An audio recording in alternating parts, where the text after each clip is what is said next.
தோட்டத்திலே வண்ண பூவும் பூத்து குலுங்குது. பார்த்ததுமே சின்ன தேனி பாட்டு பாடுது.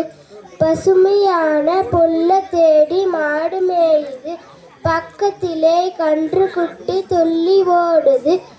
அழகு தோட்டம், உயரமான மரத்தின் மேலே பழமும் தொங்குது. பச்சை கிளி பறந்து வந்து கொத்த பாக்குது. அழகு தோட்டம் பார்க்கும் போது நம்மை இழுக்குது. ஆட்டமாடி பாட்டு பாட ஆசை பொங்குது.